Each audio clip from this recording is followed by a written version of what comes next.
नमस्कार, आप देख रहे हैं इंडिया डेली लाइव। मैं आंचल श्रीवास्तव लेकर हाजिर हूं देश दुनिया की तमाम बड़ी खबरें।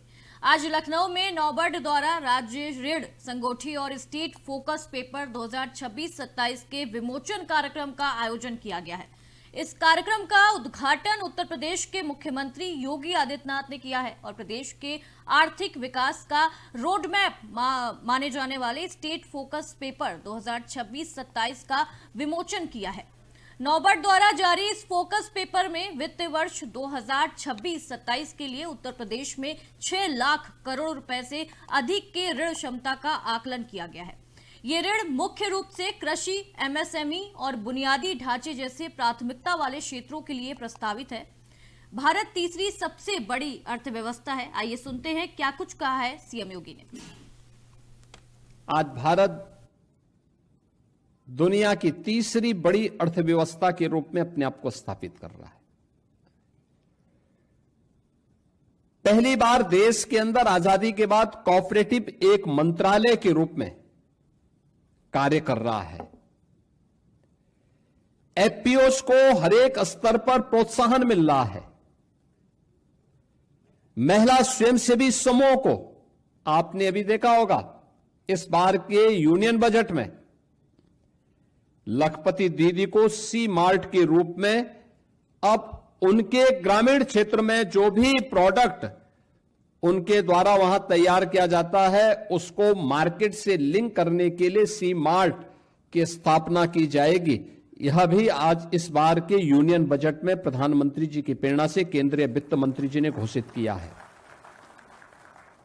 अनेक प्रोत्साहन इस दिशा में प्रारंभ हुए हैं और परिणाम है कि थोड़ा सा गाइड और मार्गदर्शन प्राप्त हुआ तो ये सभी सेक्टर तेजी के साथ आगे बढ़ रहे हैं। उसी का परिणाम है कि आज भारत दुनिया के अंदर तीसरी बड़ी अर्थव्यवस्था के रूप में अपने आप को स्थापित करने में सफल हुआ है। बहनों और भाइयों, यही प्रोग्रेस की स्थिति देश की सबसे बड़ी आबादी के राज्य का है। हमें याद करना होगा, यह प्रकृति और परमात्मा की विशेष अनुकंपा है कि जो नियम देश के अंदर, दुनिया के अंदर भारत पे लागू होते हैं वही चीज भारत में यूपी पे लागू होते हैं। एकदम वही परिस्थितियां हैं। 17 के पहले यूपी की स्थिति क्या थी? कहां थे हम? न विकास था, न रोजगार था। प्रदेश के अंदर कोऑपरेटिव सेक्टर में वे लोग हावी थे जो जहां का सबसे बड़ा माफिया था वो उसमें हावी था। कोऑपरेटिव सेक्टर चौपट। 16 जिला सहकारी बैंक, रिजर्व बैंक ने उन्हें डिफाल्टर घोषित कर दिया था और बंदी का आदेश कर दिया था। और आज ये 16 में से 15 प्रॉफिट में आ गए हैं, 16वें को भी प्रॉफिट में लाया जा रहा है। एमएसएमई सेक्टर की क्या स्थिति थी? यूपी के अंदर पलायन कर चुके थे। हस्तशिल्पी निराश था, कारीगर हताश था।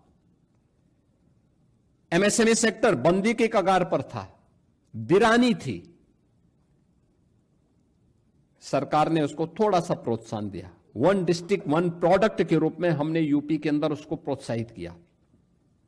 आज यूपी के अंदर, यूपी देश का पहला राज्य है जो अपने यहां एमएसएमई सेक्टर को 5 लाख रुपए की सुरक्षा बीमा का कवर देता है। 96 लाख एमएसएमई यूनिट यूपी के अंदर कार्य कर रहे हैं।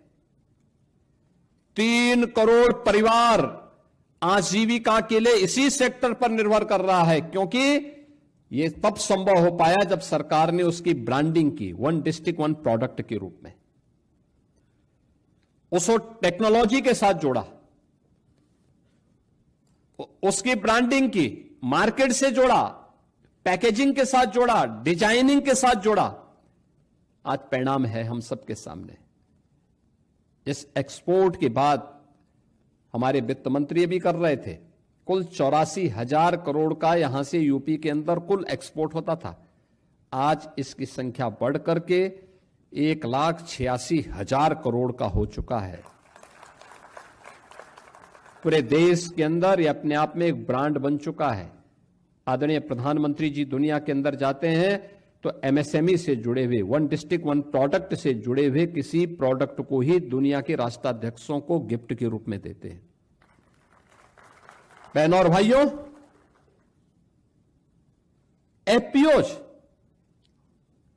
एफपीओज की क्या ताकत है? हम लोगों ने पिछले 4-5 वर्षों से यूपी ट्रेड शो का आयोजन करना प्रारंभ किया है ग्रेटर नोएडा में, और इसमें गत वर्ष में देख रहा था सबसे अच्छा सराहा गया था वो था यूपी के एफपीओज को। यूपी के एफपीओज जितना अच्छा काम कर रहे हैं आज।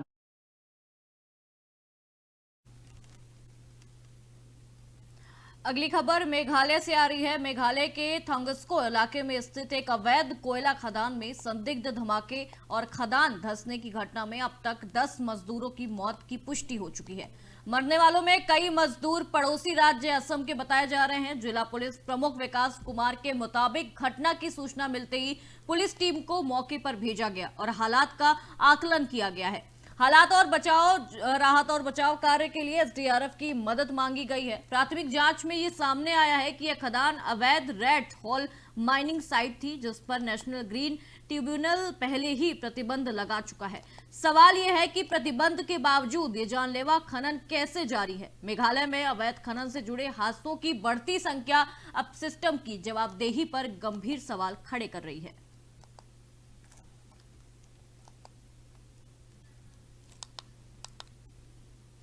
अगली जो खबर आ रही है वो दिल्ली से आ रही है। मणिपुर भवन से एक बड़ी राजनीतिक और सामाजिक हलचल की खबर सामने आ रही है।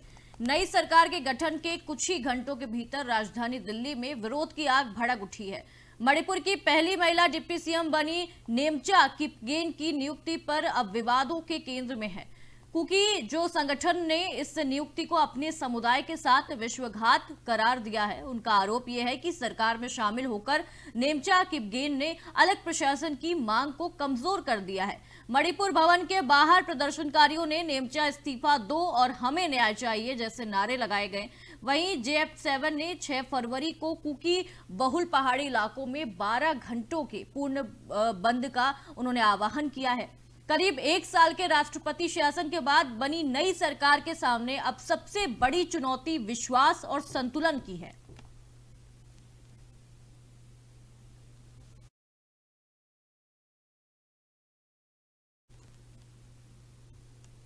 अगली खबर राजस्थान के हनुमानगढ़ से आ रही है। आपड़ी योजना की मुख्य पाइपलाइन में हुए लीकेज के कारण लाखों लीटर पानी योग्य पानी व्यर्थ बहकर सड़कों पर जमा हो गया है। जो पानी था वो सड़कों पर जमा हो गया है क्योंकि जो पाइपलाइन है वो टूटी हुई है और लीकेज बताई जा रही है।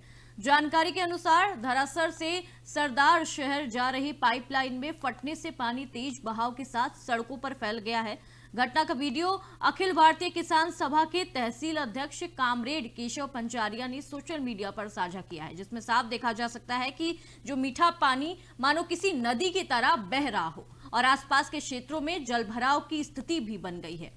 इस मुद्दे पर जन आक्रोश बढ़ते देख पंचारिया ने सहायक अभियंता से संपर्क कर स्थिति की गंभीरता बताई है और तुरंत मरम्मत कार्य शुरू करने की भी मांग की गई है। स्थानीय ग्रामीणों का यह आरोप है कि पाइपलाइन में लीकेज की समस्या पहले से थी, लेकिन जिम्मेदार जो आला अधिकारी हैं वो इसे नजरअंदाज कर रहे थे।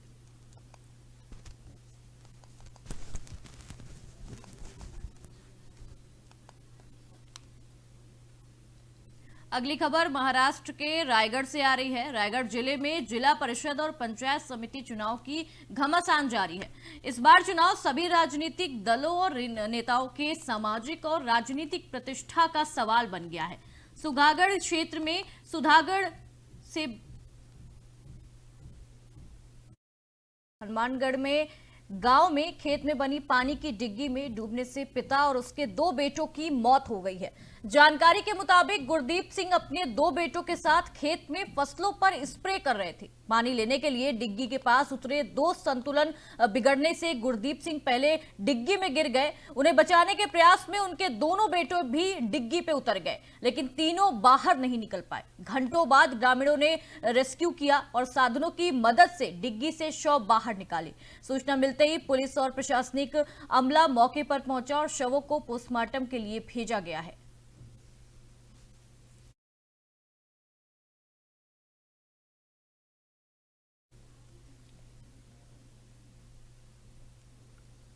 अगली खबर बस्ती से आ रही है। बस्ती अयोध्या हाईवे पर यात्रियों से भरी रोडवेज बस के सामने एक हथियारबंद व्यक्ति ने फायरिंग कर दी। घटना के दौरान बस को रोककर विवाद हुआ और गोली चलने से एक यात्री में अफरा तफरी मच गई। सोशल मीडिया पर वायरल हुए वीडियो में देखा जा सकता है कि एक अज्ञात युवक बस की खिड़की पर पिस्टल ताने हुए यात्रियों को धमका रहा है। बदमाश बिना किसी डर के निशाना साधते और गाली गलौज करते नजर भी आ रहा है। बस्ती पुलिस ने वीडियो का संज्ञान लेते हुए तुरंत जांच शुरू कर दी है। एसपी बस्ती के निर्देशन पर हमलावर की पहचान और गिरफ्तारी के लिए टीमें गठित की गई हैं। अभी तक किसी के घायल होने की आधिकारिक पुष्टि नहीं हुई है, लेकिन यात्रियों में भय और अफरा तफरी का माहौल देखा जा सकता है।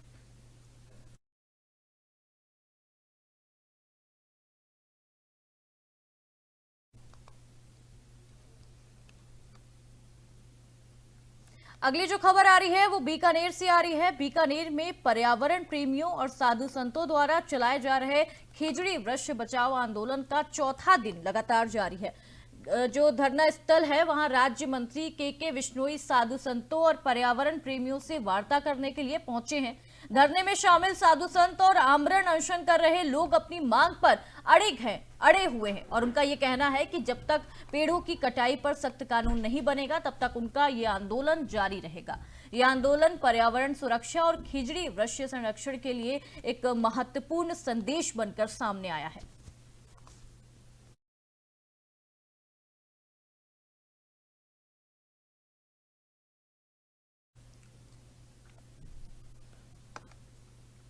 अगली खबर का रुख कर लेते हैं। अगली खबर एटा से आ रही है। एटा की राजकीय जिला कृषि एवं औद्योगिक प्रदर्शनी में लगातार बढ़ रही जेब कतरी और चोरी की घटनाओं से व्यापारी परेशान हो गए हैं।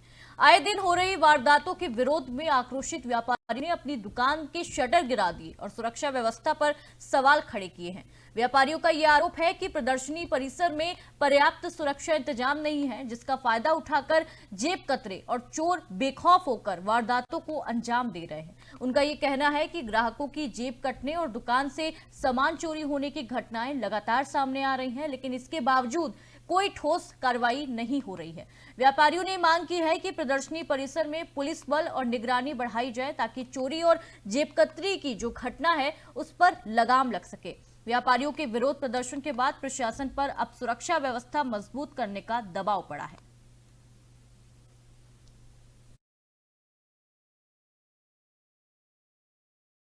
चोरी का अंजाम है कि मेरा ये रह गया कि वो रह गया। सुरक्षा व्यवस्था नहीं है यहाँ पर, कोई सुरक्षा नहीं मिली हमको। कोई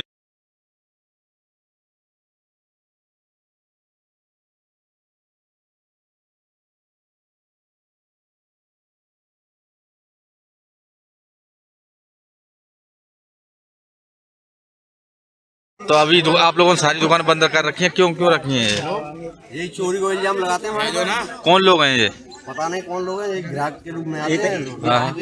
ये है कि पर्स और मोबाइल रोज चोरी है रहे ग्राहकों के, दुकानदार कहाँ से देगा जेब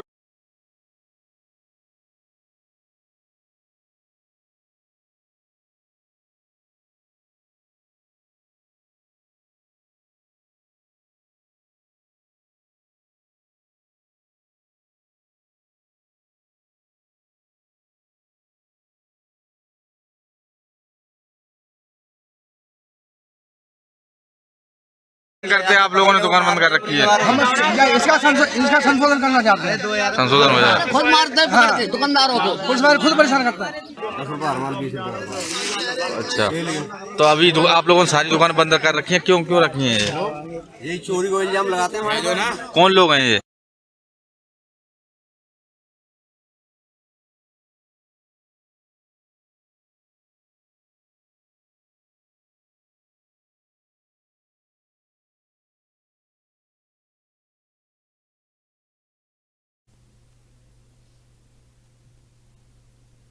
अगली जो खबर आ रही है वो बीकानेर से आ रही है। बीकानेर में खेजड़ी कटाई को लेकर संत समाज और पर्यावरण प्रेमियों का आंदोलन लगातार जारी है। संतों ने साफ शब्दों में कहा है कि राजस्थान में खेजड़ी के पेड़ों की कटाई पर पूर्ण प्रतिबंध का लिखित आदेश जारी होने से कम कुछ भी स्वीकार नहीं किया जाएगा। इसी मांग को लेकर वार्ता करने मंत्री के विश्नोई महापड़ाव स्थल पहुंचे, जहां उन्होंने अनशनकारियों से सीधी बातचीत की। संतों और पर्यावरण प्रेमियों ने मंत्री के सामने अपनी बातें मजबूती के साथ रखते हुए कहा कि खिजड़ी केवल एक पेड़ नहीं है, बल्कि राजस्थान की सांस्कृतिक और पर्यावरणीय पहचान भी है। जो आंदोलनकारी हैं उनका कहना है कि जब तक सरकार की ओर से स्पष्ट और लिखित आदेश नहीं दिया जाता तब तक अनशन जारी रहेगा। वहीं संत समाज ने यह भी स्पष्ट किया है कि यदि सरकार खेजड़ी कटाई पर प्रतिबंध का लिखित आदेश नहीं देती तो वो अपना अनशन तुरंत समाप्त नहीं करेंगे।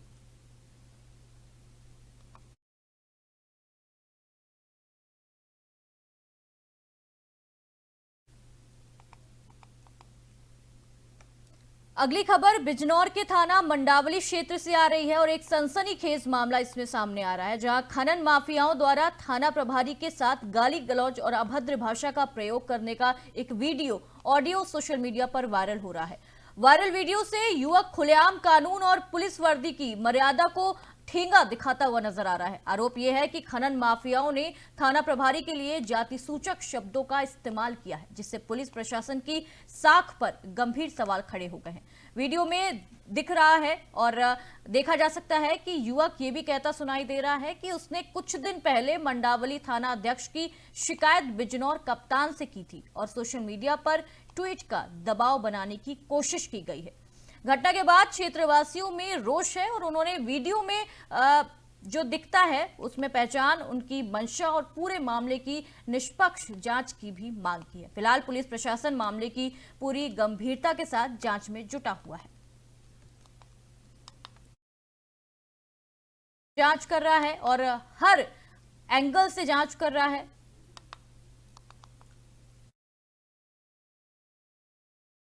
जो वीडियो है वो अब सोशल मीडिया पर वायरल हो गया है।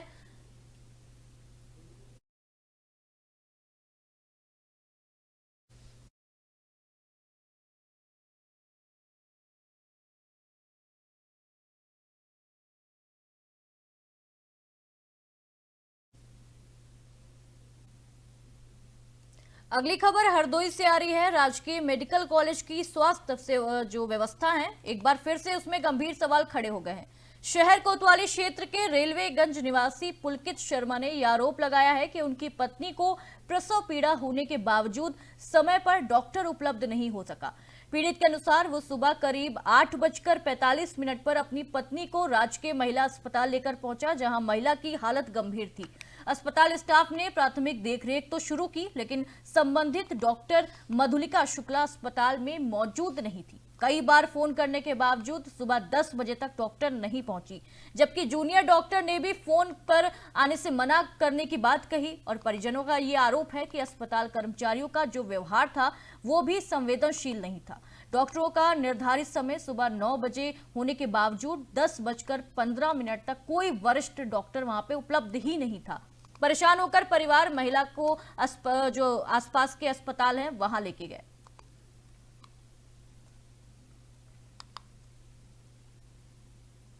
इस खबर में ज्यादा जानकारी के लिए हमारे साथ पुलकित शर्मा संवाददाता जुड़ चुके हैं हरदोई से। पुलकित, जिस तरीके के ये मामला सामने आ रहा है कि जो डॉक्टर है वो अस्पताल में मौजूद नहीं था, 9 बजे डॉक्टरों का टाइम होता है, लेकिन 10:15 तक वहां पे कोई वरिष्ठ डॉक्टर मौजूद नहीं था। जो महिला थी वो प्रसव पीड़ा से परेशान हो रही थी। क्या कुछ ये पूरा मामला है पुलकित? देखिए, आपको बताना चाहेंगे कि पूरा मामला जो है 3 फरवरी का है, जब जो है एक प्रसव पीड़ित महिला लगभग 8:45 बजे करीब अस्पताल पहुंची थी। डॉक्टरों की ओपीडी का समय जो निर्धारित है वो सुबह 9 बजे से निर्धारित है, लेकिन पीड़ित महिला वहां लगभग 10:15 बजे तक बैठी रही। और जो वहां स्टाफ था उन्होंने भी जो है जांच की थी और उन्होंने कहा था कि महिला को जल्द से जल्द ऑपरेशन की आवश्यकता है। जिसके बाद उन्होंने उच्च अधिकारियों, जो उच्च डॉक्टर हैं, जो बड़े डॉक्टर थे, उन्हें भी इस बारे में अवगत कराया। लेकिन 10 बजे तक जो है महिला जो थी, जो प्रसव पीड़न के दर्द से जूझती रही, लेकिन डॉक्टर नहीं आई। इस दौरान जो पीड़ित महिला थी, उसके पति ने जो है डॉक्टर को फोन किया, जिससे वो काफी नाराज हो गई और उन्होंने जूनियर डॉक्टर को फोन करके यहाँ तक कह दिया कि अगर बार बार फोन किया जाएगा तो वह नहीं आएंगी। महिला अस्पताल का ये कोई पहला या नया मामला इस तरीके का नहीं है। ये पुलकित जूनियर डॉक्टर का फोन जब किया गया, जो जूनियर डॉक्टर थी उसको जब दोबारा फोन किया गया, तो ये उनके शब्द थे कि अगर बार बार फोन किया जाएगा तो मैं नहीं आऊंगी।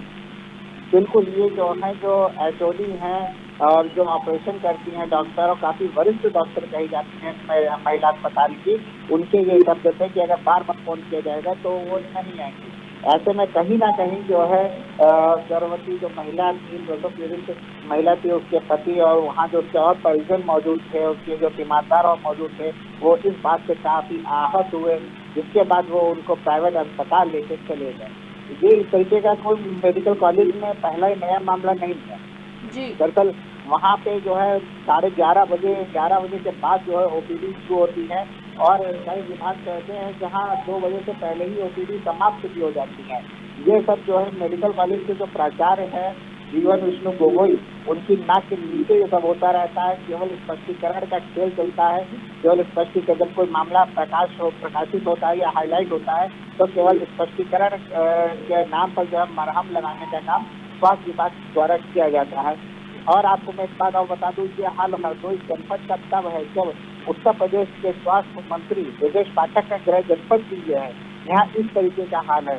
दूसरा सबसे बड़ी बात यह है कि जो प्रसव पीड़ित महिला है, उनका पति वो जो है देश का चौथा स्तंभ है, पत्रकार है। जब ये हाल मेडिकल कॉलेज में पत्रकारों के परिवार के साथ ऐसा उसका रवैया रहा, और ये हाल जो शब्द रहे डॉक्टर के, वरिष्ठ डॉक्टर के, एक आम जो मरीज है या उसके तीमारदार है, उसके साथ क्या सलूक होता हुआ, ये इस बात से स्पष्ट है कि वहाँ कोई सुनने वाला नहीं। पुलकित, आप बिल्कुल सही कह रहे हैं। जिस तरीके की स्वास्थ्य व्यवस्था इस समय हम देख रहे हैं और आम जनता को भी दिखा रहे हैं, ये सोचने वाली बात है कि एक प्रसव पीड़ा से पीड़ित जो महिला है, वो उसका पति इधर उधर बिलख रहा है, और जो डॉक्टर हैं वो आराम से घर पे बैठे हैं। और सैलरी किसकी ले रहे हैं डॉक्टर? सैलरी तो आम जनता की ही ले रहे हैं ना, सरकार से सैलरी ले रहे हैं, तो जवाबदेही तो उनकी भी बनती है। बिल्कुल, जवाबदेही उनकी बनती है, और इस मामले में सख्त से सख्त जल्द से जल्द सख्त कार्रवाई होनी चाहिए, जो कि एक नाजीर बन सके कि आगे भविष्य में इस तरीके का कोई भी डॉक्टर कृत्य करता है तो उस पर इस प्रकार की कार्रवाई की जा सकती है। हालांकि जो प्रचार हैं वो केवल इसमें अभी तक कई मामले ऐसे हैं और काफी महत्व गंभीर आरोप वाले मामले हैं, केवल इसमें स्पष्टीकरण करके जो है मामले की लीपापोती कर देते हैं। पुलकित, क्या आपकी पीड़ित परिवार से कोई बातचीत हुई है? वो क्या चाहते हैं, वो क्या एक्शन इसमें चाहते हैं? देखिए, मेरी बात हुई है उनसे, और उनका स्पष्ट रूप से यही कहना है कि इस मामले में जो है, जो डॉक्टर मधुलिका शुक्ला है और जो वहाँ पे उस समय मौजूद स्टाफ था, जिनका व्यवहार इतना गंदा था कि जिससे सबसे ज्यादा आहत पहुंची है जो डॉक्टर मधुलिका शुक्ला के जो शब्द थे, जिसमें जो है पीड़ित परिवार, जो कि एक भगवान का दर्जा दिया गया है डॉक्टरों को, जब वो कह रहे हैं कि अगर इस तरीके का फोन लगातार आते रहे तो हम जो है आएंगे नहीं, उसमें बहुत आहत किया है कि डॉक्टरों पर जो है सख्त कार्रवाई हो, जिससे कि भविष्य में वो इस तरीके का कृत्य ना कर पाए। उनको जो है उनका वेतन रोका जाएगा, उन्हें 15 दिन के लिए जो है सस्पेंड किया जाए। ये पुलकित, आप इस खबर पर अपनी नजर बनाए रखिएगा, हम आपसे इसका अपडेट भी लेते रहेंगे। बहुत बहुत शुक्रिया पुलकित हमारे साथ जुड़ने के लिए और ये तमाम जानकारी साझा करने के लिए। तो जैसा कि हमारे सहयोगी ने बताया कि राजकीय मेडिकल कॉलेज की ये लापरवाही उजागर होती है। हरदोई से ये खबर हम आपको बता रहे हैं, हरदोई की ये खबर है, जहां जो डॉक्टर है उसका टाइम 9 बजे होता है, लेकिन डॉक्टर 10 बजे तक हॉस्पिटल में नहीं पहुंची। और जब पीड़ित परिवार उन्हें फोन कर रहा था तो वो फोन में कहते हैं कि अगर बार बार फोन किया जाएगा तो मैं हॉस्पिटल में आऊंगी ही नहीं। ये डॉक्टर की वर्डिंग है, ये उनके शब्द हैं। तो देखना होगा कि इस पर क्या कुछ कार्रवाई होती है।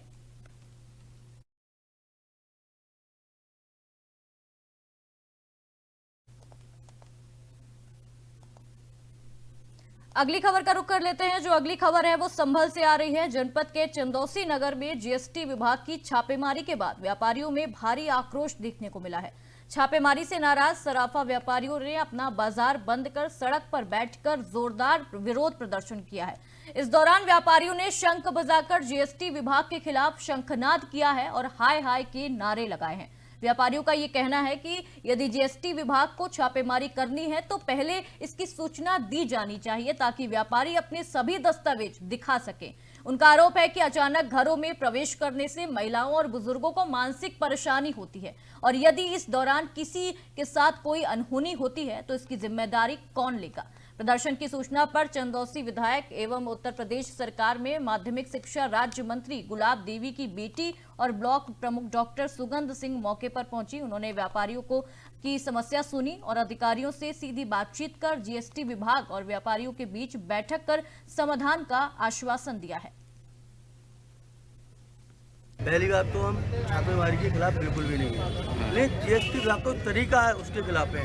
ऐसा नहीं होता है आप किसी की दुकान में घुस गए, जब बंद किया और अकेला व्यापारी मोबाइल छीन लिया, ये क्या तरीका होता है। आपको किसी व्यापारी से अगर दिक्कत है तो आप नोटिस जारी करिए, हमारे व्यापार मेल के पदाधिकारी उन्हें आप साथ लेकर जाइए, तो तरीके से आप उसके कागज चेक कीजिए। ये थोड़ी है चोर की तरह से बंद कर दिया और बाहर पुलिस खड़ी कर दी, कोई घर वाले नहीं मिल पा रहे हैं, ये थोड़ी होता है। हम छापेमारी के खिलाफ बिल्कुल नहीं है, हम चोर थोड़ी है। आइए कागज चेक कीजिए, टैक्स दे रहे हैं। पूरे देश को चलाने का काम को अगर कुछ करता है वो व्यापारी करता है, और व्यापारी आज देखो सड़क पर आया हुआ है। जीएसटी अधिकारियों ने अपना व्यापार बना लिया है छापेमारी कर करके। पिछले 15 दिनों में 4 से 5 छापे चंदौसी में ये लोग मार चुके हैं और व्यापारियों को इनके द्वारा उत्पीड़न कराया जा रहा है। व्यापारी को कैद कर लेते हैं ये लोग, व्यापारियों के घर में महिलाओं को कैद कर लिया जाता है, जिससे व्यापारी में आक्रोश बहुत ज़्यादा है। इस समय आज व्यापारी सड़कों पर उतर चुका है इनके खिलाफ और आगे भी सड़कों पे उतरता रहेगा। इस तरीके से चंदौसी में, जिस तरह से चंदौसी में ये चौथा वो है, धोखा छापा है। पहले 2 पड़ चुके हैं, तीसरे पड़ चुके हैं और चौथा ये छापा है। और 3 दिन पहले से रैगिंग हो रही है, उसके घर में आ गए और दुकान बंद कर दी और दुकान के बाहर घर पे भी रात भर रुके रहे। हमारी उनसे बात हुई, हम शाम को बोले आपको बताएंगे, जब शाम को बताया सुबह हो गई। ये व्यापारियों का उत्पीड़न है, सरकार द्वारा हमारा वो किया जा रहा है, जबकि व्यापारी ही एक ऐसा व्यक्ति है जो धर्मशाला चलाता है, मंदिर चलाता है, लेकिन उसी व्यापारी को लूटा जाता है, उसी व्यापारी के खिलाफ कार्रवाई की जाती है और सब सच्चे बन जाते हैं कि हमने कुछ नहीं किया, हमने कुछ नहीं किया। समझे, हमारे सराफा व्यापारी कल समर्थन में बाजार बंद था उनका, और आज भी इस बात का बंद है कि भाई इस तरह से उत्पीड़न व्यापारी का क्यों किया जा रहा है। उत्तराखंड के ज्वलंत मुद्दों को लेकर कांग्रेस एक बार फिर भाजपा सरकार को घेरने की तैयारी में है। इसी क्रम में 16 फरवरी को देहरादून में राजभवन घेराव और विशाल रैली का ऐलान किया गया है। इस कार्यक्रम को सफल बनाने के लिए कांग्रेस के वरिष्ठ नेता लगातार बैठकें कर रहे हैं। इसी सिलसिले में कांग्रेस नेता और प्रदेश चुनाव प्रबंधन समिति के अध्यक्ष हरक सिंह रावत ऋषिकेश पहुंचे, जहां उन्होंने कार्यकर्ताओं के साथ बैठक कर रणनीति बनाई है और बाद में प्रेस कॉन्फ्रेंस कर सरकार पर तीखे आरोप लगाए हैं। हरक सिंह रावत ने कहा कि राज्य में महिला उत्पीड़न, बेरोजगारी, हत्या, भ्रष्टाचार जैसे मामलों में सरकार जवाबदेही से बच रही है। उन्होंने ये आरोप लगाया है कि पुलिस और आबकारी विभाग सरकार के लिए अवैध वसूली कर रहे हैं।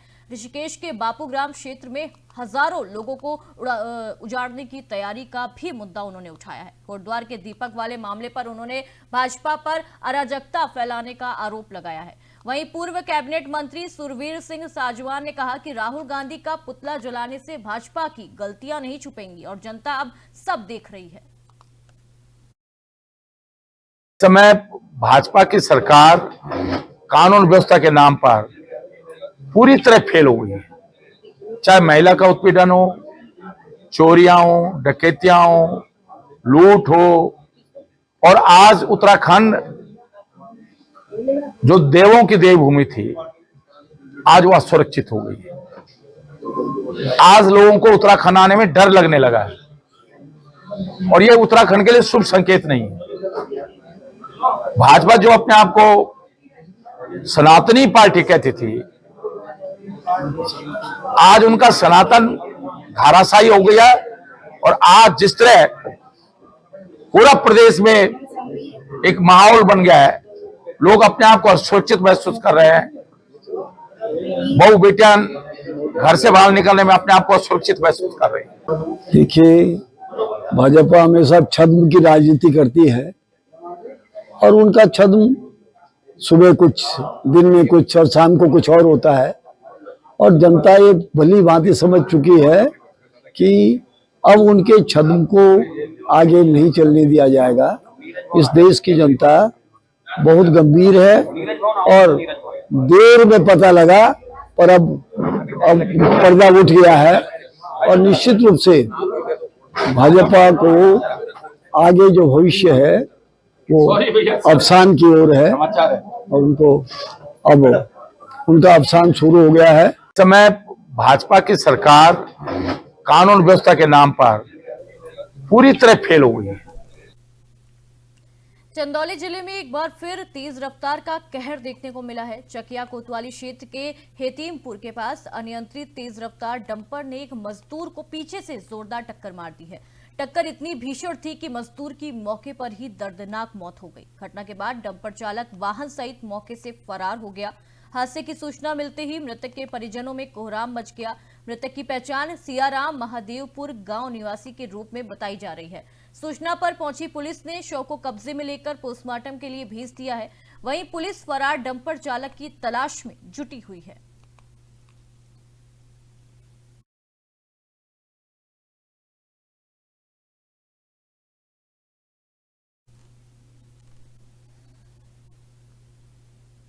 अगली खबर हरदोई से आ रही है। हरदोई में महिला सिपाही की मौत से पूरे इलाके में सनसनी फैल गई। कोतवाली शहर क्षेत्र के आलूथोक मोहल्ले में लखनऊ के थाना इंदिरा नगर में तैनात महिला सिपाही प्रीति, उम्र उसकी करीब 30 वर्ष बताई जा रही है, जिसका शव घर के अंदर पंखे से फांसी के फंदे पर लटका हुआ मिला। सूचना मिलते ही पुलिस और फील्ड यूनिट मौके पर पहुंची और कमरे को सील कर साक्ष्य जुटाए गए।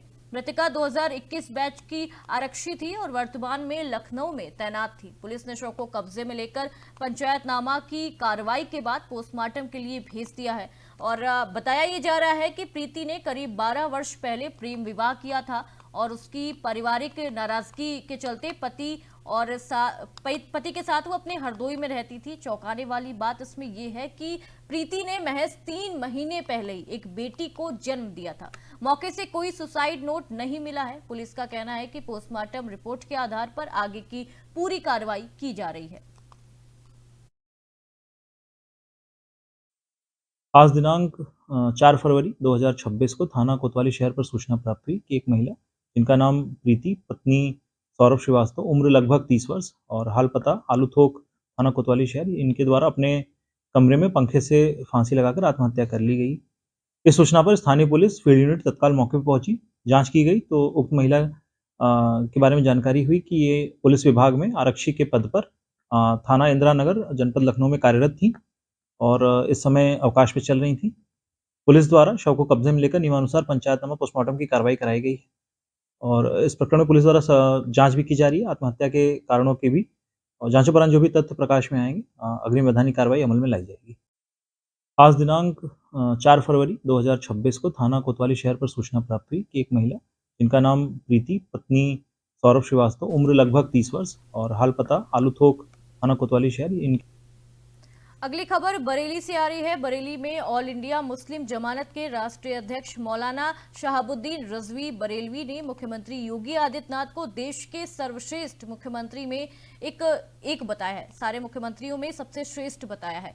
एक न्यूज एजेंसी से बातचीत में मौलाना ने कहा कि जब से योगी आदित्यनाथ उत्तर प्रदेश के मुख्यमंत्री बने हैं तब से प्रदेश में कोई बड़ा दंगा नहीं हुआ और कानून व्यवस्था मजबूत हुई है। उन्होंने कहा कि असम और उत्तराखंड के मुख्यमंत्रियों के मुकाबले योगी आदित्यनाथ ने कभी भी मुसलमानों को टारगेट नहीं किया। योगी सरकार के कार्यकाल में न तो मदरसों पर ताले लगे और न ही मजारों पर बुलडोजर चलाया गया। मौलाना का ये कहना है कि योगी आदित्यनाथ का विजन विकास का है और वो हर नागरिक के लिए काम कर रहे हैं। उन्होंने ये भी कहा कि जनता दरबार में बड़ी संख्या में मुस्लिम महिलाएं और बच्चे अपनी समस्या लेकर पहुंचते हैं, जिनका समाधान किया जाता है। यही वजह है कि बड़ी तादाद में मुस्लिम समाज योगी आदित्यनाथ को पसंद करता है। पूरे भारत में जितने भी मुख्यमंत्री हैं और उत्तर प्रदेश के मुख्यमंत्री योगी आदित्यनाथ जी अगर इन सब का तवाजुन करें, बराबरी से मुकाबला करें, तो आपको उत्तर प्रदेश के मुख्यमंत्री योगी आदित्यनाथ जी बिल्कुल अलग सोच और फिक्र के दायरे में नजर आएंगे। इनका काम करने का तरीका बिल्कुल मुख्तलिफ है। इनकी कार्यशैली लोगों से काम कराने का, हालात मामलात को समझने का, डेवलपमेंट करने का जो तौर तरीका है वो बिल्कुल अलग थलग नजर आएगा। और दूसरे मुख्यमंत्री पक्षपात करते हैं, योगी आदित्यनाथ जी पक्षपात नहीं करते हैं, ये निष्पक्ष काम करते हैं। मैंने जो एनालिसिस किया है उस एनालिसिस के नजरिए से मैं आपको ये तमाम चीजें बता रहा हूं। उदाहरण के लिए मैं दो मुख्यमंत्रियों का मिसाल दूंगा। आसाम के मुख्यमंत्री हेमंत कुमार विश्व शर्मा, बैठते ही उन्होंने 1200 मदरसों पे ताले लगवा दिए। आसाम के मुसलमानों को घुसपैठिया कह करके हमेशा वो तंग करते रहे, परेशान करते रहे, उनको ज़हनी एतबार से। बिजनौर में तेज रफ्तार का कहर एक बार फिर जानलेवा साबित हुआ। थाना धामपुर क्षेत्र के भारत पेट्रोल पंप के पास तेज रफ्तार ट्रक ने बाइक में जोरदार टक्कर मार दी। हादसे में बाइक पर सवार मां और बेटी की मौके पर ही दर्दनाक मौत हो गई। बताया जा रहा है कि विकास कुमार अपनी पत्नी और 2 बच्चों के साथ बाइक से जा रहा था, तभी ये भीषण सड़क हादसा हुआ। टक्कर इतनी तेज थी कि मां बेटी ने घटनास्थल पर ही दम तोड़ दिया, जबकि परिवार के अन्य सदस्य गंभीर रूप से घायल हो गए। हादसे की सूचना मिलते ही पुलिस मौके पर पहुंची और दोनों शवों को कब्जे में लेकर पोस्टमार्टम के लिए भेज दिया गया है। घटना के बाद परिजनों का रो रो कर बुरा हाल बताया जा रहा है। पुलिस ने ट्रक को कब्जे में ले लिया है और मामले की पूरी जांच में जुट गई है। इस हादसे में एक बार फिर सड़क सुरक्षा और तेज रफ्तार वाहनों पर सवाल खड़े कर दिए। सूचना प्राप्त हुई कि काशीपुर हरिद्वार हाईवे पर भारत पेट्रोल पंप के पास एक सड़क दुर्घटना हो गई है। उक्त सूचना पर पुलिस बल तत्काल मौके पर पहुंचा और जानकारी की गई तो पाया गया कि 4 लोग एक सुपर स्प्लेंडर पर, जो कि शेरकोट से करमचंद ढक्का जा रहे थे। उक्त चारों में विकास कुमार उम्र लगभग 35 वर्ष, उनका बेटा दिव्य उम्र लगभग 7 वर्ष, सृष्टि पुत्री विकास उम्र लगभग 5 वर्ष व मंजू पत्नी विकास उम्र लगभग 30 वर्ष सवार थे, जिनको पीछे से एक ट्रक के द्वारा टक्कर लग गई और सड़क दुर्घटना हुई, जिसमें सृष्टि व मंजू की मृत्यु हो गई है और विकास व दिव्य सकुशल सुरक्षित हैं। और प्रकरण में टक्कर मारने वाली ट्रक को कब्जे में ले लिया गया है तथा शव को कब्जे में लेकर पंचायतनामा पोस्टमार्टम की कार्रवाई कराई जा रही है तथा अन्य आवश्यक विधिक कार्रवाई प्रचलित है। सूचना प्राप्त हुई। तो ये थी देश दुनिया की तमाम बड़ी खबरें। खबरों का सिलसिला यूं ही जारी रहेगा। आप देखते रहिए इंडिया डेली लाइव। नमस्कार।